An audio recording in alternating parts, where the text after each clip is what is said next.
Bonjour. Today's talk is going to be, what is the use of this material world?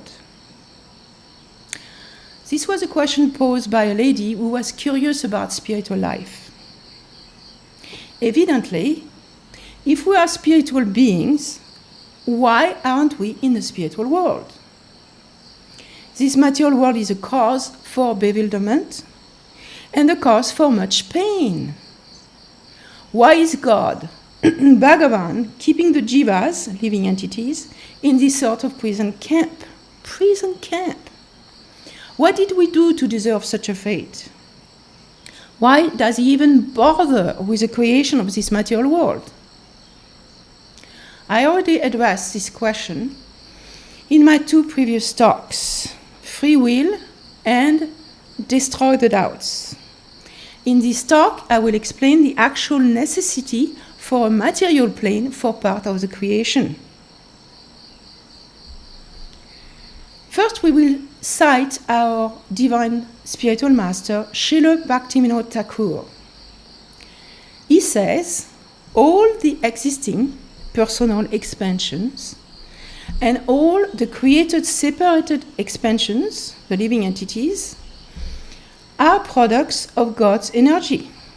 Therefore, he is the origin of all expansions. So he is the origin of us. That includes us, the living entities. Nothing can manifest outside of his energy. Nothing. Therefore, he is the source of all forms. There is no truth superior to him.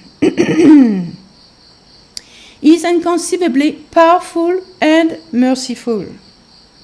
He is ardently engaged in the welfare of the living entities that have been conditioned by Maya, illusion, due to misuse of their independence. End of quote by Srila Bhaktivinoda Thakur. We have independence, since love cannot be ordered around, or it is not love.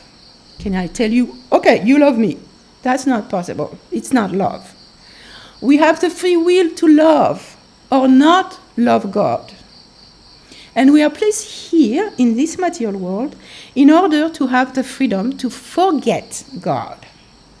When the living entities possess a wealth of practical knowledge, then the Lord himself appears. He appears in many different incarnations for different purposes. By example, when a living entity develops the tendency for disagreement, by argument, the Lord appears as Buddha. And when they are atheistic, the Lord comes as Kalki, last incarnation who comes at the end of Kali Yuga. These are well-known facts.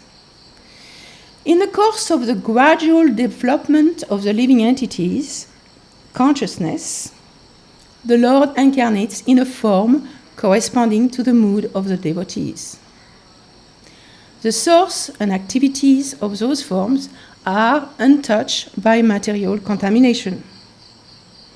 The Lord even incarnates for the benefit of the animal kingdom.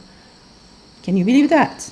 As Matsya, the fish incarnation, Vahara, the boar incarnation, Kurma, the turtle incarnation, and many more such manifestations. As the sun cannot enjoy its shadow, Bhagavan does not enjoy Maya, illusion. What to speak of God enjoying Maya? He is not even seen by persons who are under the shelter of Maya. In other words, in this world, under the influence of illusion, we cannot see God. This place is specially designed for those who want to forget him. We won't be bothered in this material world by his presence, which could become a challenge for our desire to be masters of all I survey, so to speak. However, there are those who consider the happiness of this material plane as insignificant, has no value to them, and consider the impersonal Brahman as incomplete. Those persons consider that the pastimes of the Lord, with the spiritual potency of the superior energy, are more enjoyable, much more enjoyable. Such persons have seen the truth. They are our spiritual masters and great sages of this world. They desire to join those pastimes with Krishna. They are qualified for receiving the highest happiness. They are servants of the Lord and are under the protection of the spiritual potency. They derive no pleasure whatsoever from impersonal knowledge of Brahman, the impersonal aspect of God. In this context, devotional service or bhakti yoga is a better, tastier, more natural solution as practiced by the self-realized souls. Therefore, when yogis and jnanis, spiritual philosophers, become fortunate, they engage in spiritual activities. After carefully studying the nature of Maya, it is concluded to be the most inferior potency in the whole creation, because all the living entities' inauspiciousness is created by this illusion. If Maya did not exist, there would be no degradation of the living entities in the form of aversion to the Lord.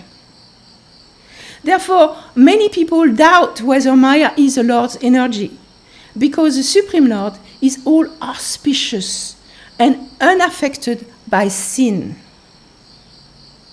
Those who understand the Supreme Lord as a supreme doer and controller do not accept any truth that is contrary to him.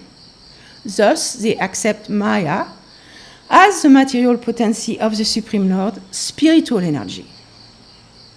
This Maya, the external potency, which is a reflection or shadow of the spiritual potency, is not independent. By the will of the Lord, Maya is a perverted reflection of, and therefore certainly subordinate to, the Lord's spiritual potency. Maya is not independent. She does not act whimsically, but acts under the will of the Supreme. Imagine a great lake reflecting the trees, mountains, and sky. The reflection actually is not real, has no substance. If I put my finger on the water, everything is becoming faded, troubled. The real world is beyond the shores of this lake.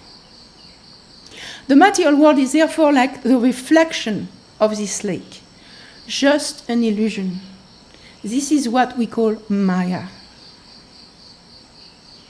In this context, one should not accept the Mayavadis, those spiritualists who desire to become God, and their philosophy. There is nothing more bewildering on the path back home, back to Godhead, than this type of philosophy. It is likened to spiritual suicide or soul killing. Just as the original pure condition of an object is not manifest in this shadow, we do not find the pleasantness of the spiritual world in the material world, which is created by Maya. Rather, we find the perverted quality, just a sort of distress. This world is not at all satisfying for the soul. Therefore, this material world is a perverted reflection of the spiritual world. What is the highest in the spiritual world becomes the lowest in the material world. We can hardly imagine what it means.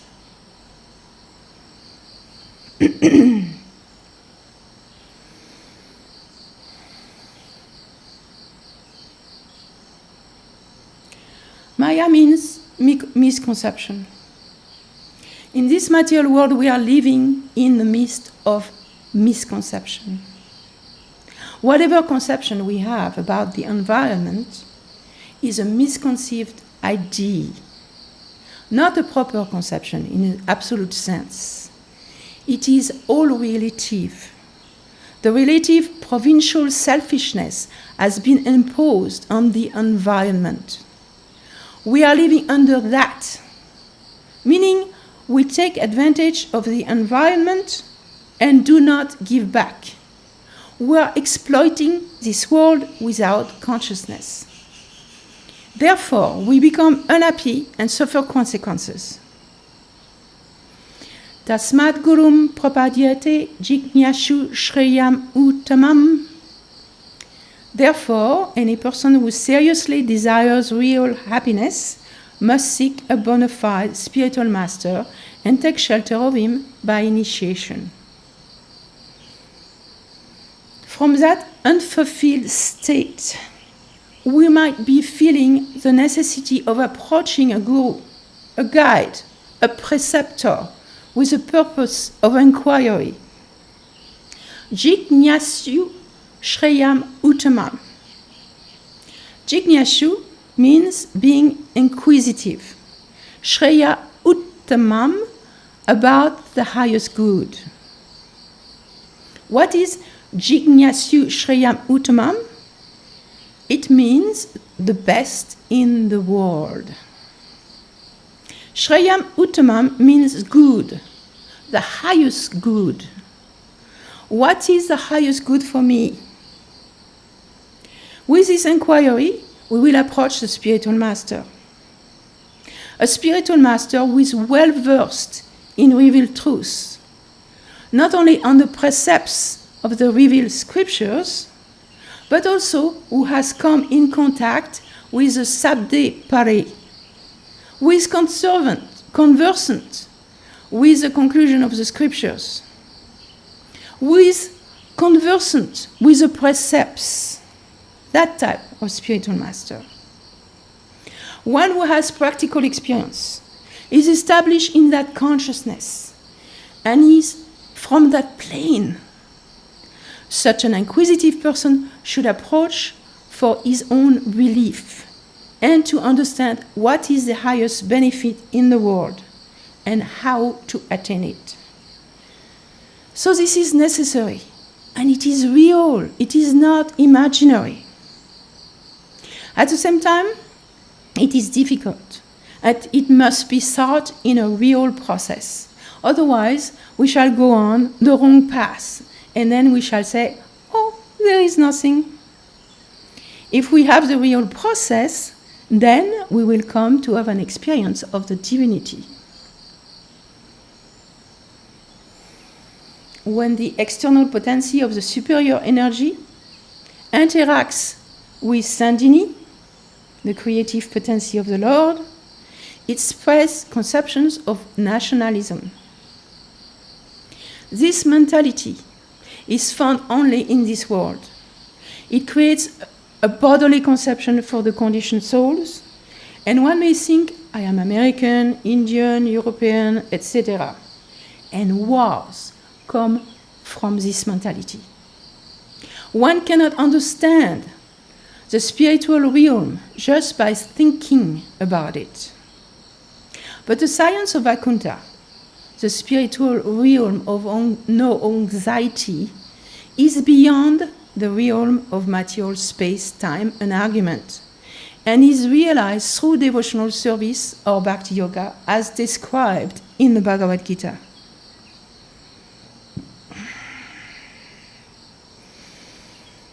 Bhagavad Gita 2.72. Esha brahmi stiti partha naimam prapya vimyuyati stidvayam anta kalepi brahma nirvanam vichati. O Partha, having attained realization of the absolute truth, one is never bewildered. If one is situated in this state at the time of death, one attains Brahma Nirvana, the pure abode of pure consciousness, and all suffering ceases. Actually, all the forms and expansions that are seen in Vaikuntha, the abode of transcendental pastimes, are all spiritual and auspicious. It should be known that the forms and expansions of the material world, the perverted reflection of the spiritual world, are forever devoid of bliss. That is easy to ascertain. When you look at a beautiful landscape, full of trees and forests and mountains, and you're looking far away, you can appreciate the beauty of the scenery. But if you think about it for a moment, just one moment, and try to understand what is really going on in this place, you can appreciate that it is a playground for living creatures to just eat each other. The insects, the birds, the mammals, the fishes, all are struggling for existence. It is a veritable battlefield. It is actually not what it appears to be, a beautiful, peaceful place. It is not. Similarly, a beautiful human body may attract the opposite sex.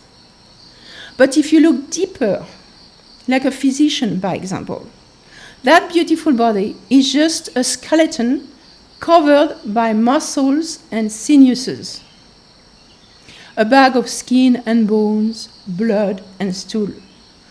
Not really the attractive body it appears to be. The activities and bodies of the conditioned living entities are material and limited, and are meant for performing work and enjoying its results. The Sandhini aspect of the external potency of the Lord creates them. In the Srimad Bhagavatam, it is stated, the Lord's energy is divided into 3 component parts, namely Sandhini, Sandvit, and Hladini. In other words, is the full manifestation of existence, knowledge, and bliss. Srimad Bhagavatam 2.6.19. Hladini is this aspect of bliss. Sandhini of eternal existence. And Samvit of cognizance, which is also accepted as knowledge. In the Vishnu Purana 1.12.69, the Lord is addressed as follows. O Lord, you are the support of everything. The 3 attributes, Hladini, Sandhini, and Samvit, exist in you as one spiritual energy.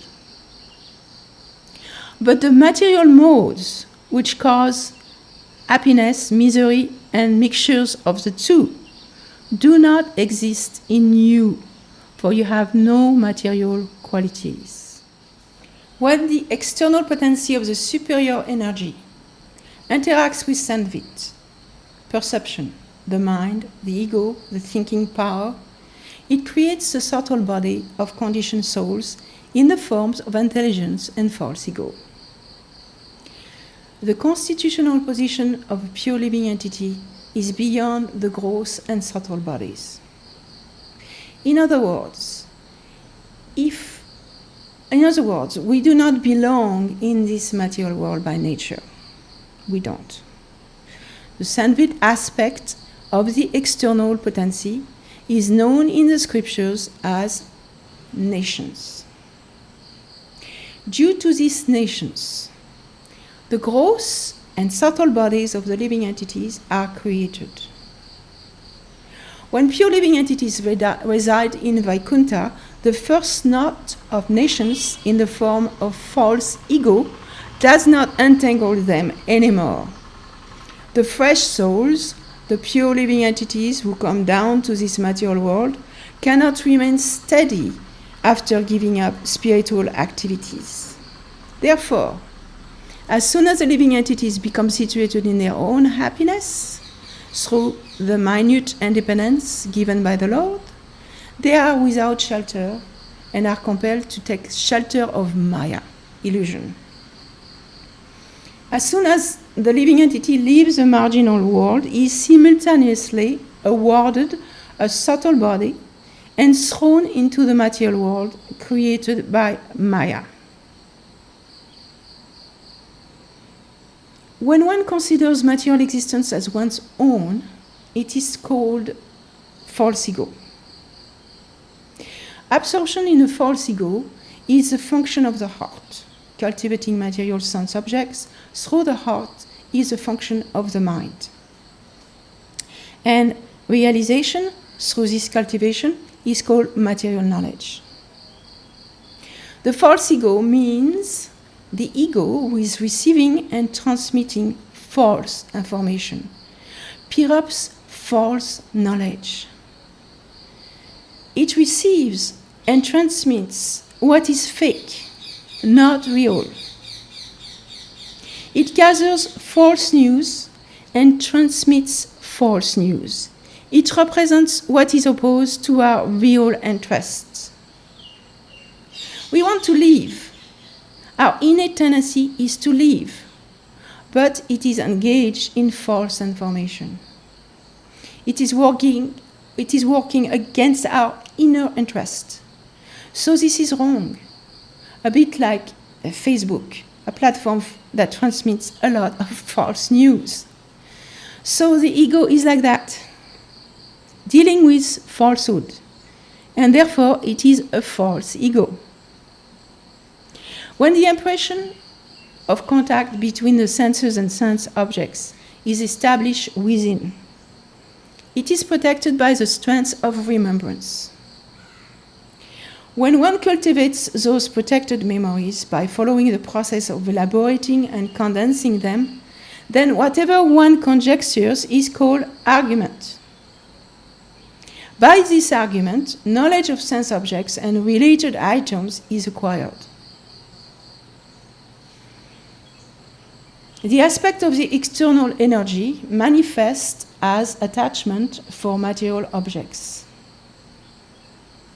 That attachment spreads the conception of enjoyment in the form of happiness derived from activities that create karma, action, and reactions. Attachment for the material world, the endeavor for material prosperity, and the desire for sense gratification all naturally arise from this attachment to sense object. Knowledge of the self becomes lost, and one ultimately becomes overcome by Maya due to the absence of spiritual activities such as devotional service. We are living in a fool's paradise, so to speak. From the very beginning, we cultivated a separate interest from the divine. The first deviation from Advaita Gyan is a conception of separate interests. Advaya Gyan means without any duality. We left that plane of existence where duality does not exist. We want to be masters of something. And because that is not real, not possible, in fact, it becomes our concoction.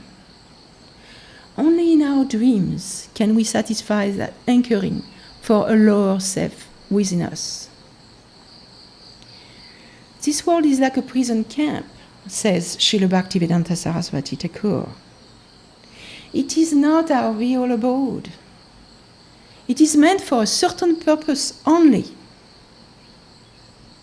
After that, we have to proceed towards our original home, the spiritual world of Vaikuntha. This material world is not a desirable place.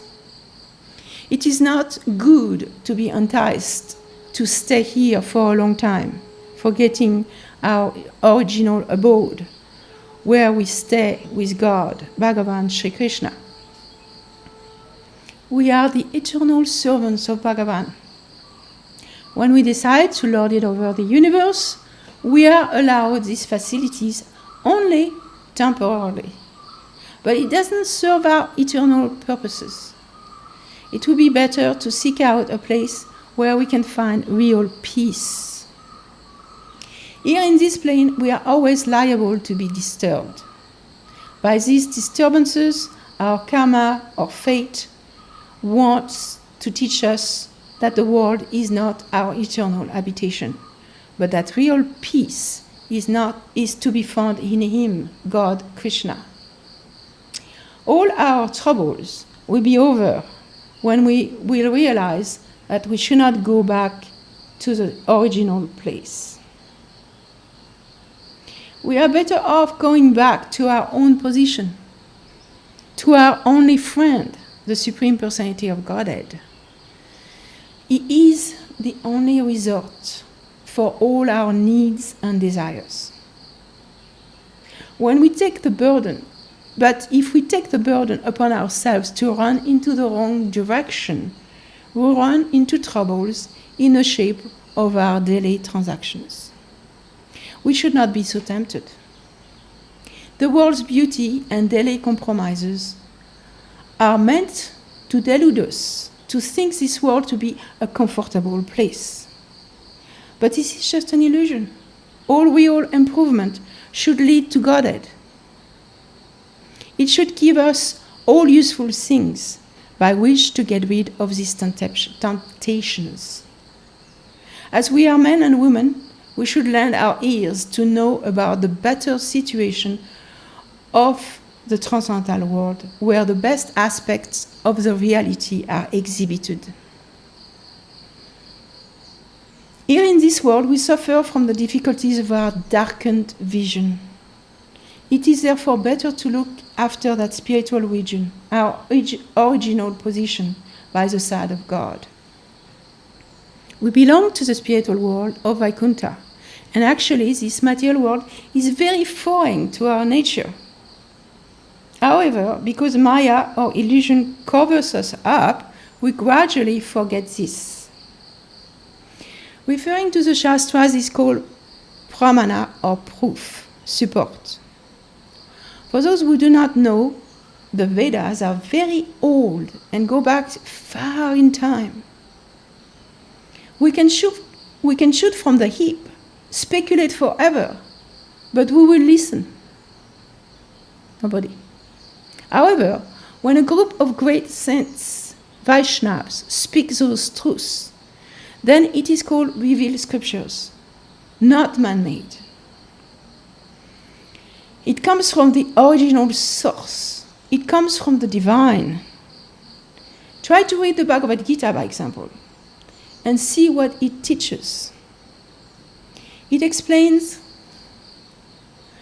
the qualities of the soul. It explains the Supreme Lord or the Absolute Truth. And it explains our relationship with the Supreme Bhagavan.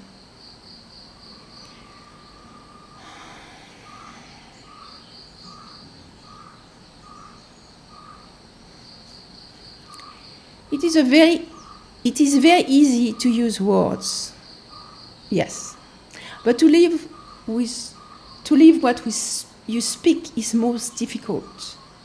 To practice it is most difficult, especially in these times where the world is very tempting with its movies, games, music, literature, technology at its best. The servitors of Godhead, transcendental saints, will always look to our interest, always. Here our friends sometimes like us, and sometimes they turn against us. But with Guru and Shastra, revealed scriptures, there is an opportunity to hear about our original home from the lips of persons who are quite familiar with the same. If we neglect this opportunity, we shall repent in the long run. Their words will lift us and change our mentality. All sorts of puzzling questions will be solved if only we give our lending ear to those persons who have very little to do with this world, the seers who have understood the truth. Our situation in this world is liable to change like fog and mist in their association. As intelligent persons, our prudent nature should manage sometimes to hear of the transcendental world in its nature instead of being unaccountably diffident and suspicious.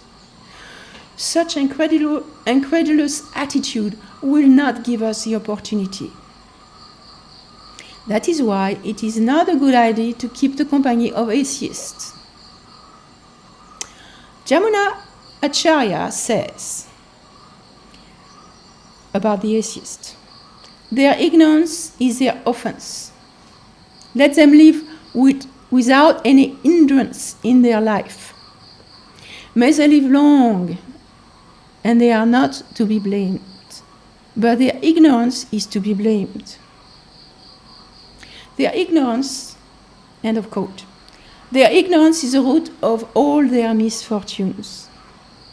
With this gesture, Jamunacharya has discarded them generously, with pity and compassion. We do not want that ignorance. We want to try to understand our position in this world. This external body will be changed, and also our present circumstances. But we have a transcendental body or structure, if you want. As soon as we will learn that the transcendental body, made of Satchit and Ananda, is working in us, this mortal coil will cease to trouble us. People often think that the mind is the soul. That is not the case. There exists an ample body of Vedic literature in support of the view that the soul is the proprietor of the mind. The mind is a proxy of the soul to deal with the external world in 5 different relationships with the Lord. The soul is now wrapped by some other foreign organization. The body is different from the soul. The gross and subtle material bodies trap the soul. They are meant for the use of the soul for a certain period of time. The mind acts with the impetus of the senses alone, covering the soul with a material molecular substance. But the soul is our real identity. Thank you very much. Many thanks to my gurus and guardians, A.C. Bhaktivedanta Swami Prabhupada, Sripad Narasingha, Swami Narasingha, Srila Sridhar Maharaj, and Srila Bhaktivinoda Thakur.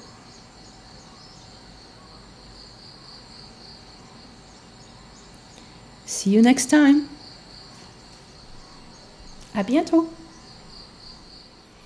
If you're interested in this type of content, that is to say Gaudiya Vaishnava philosophy, you can find many articles on gosai.com and also video lectures by Swami Narasingha on youtube.com/Gosai Talk.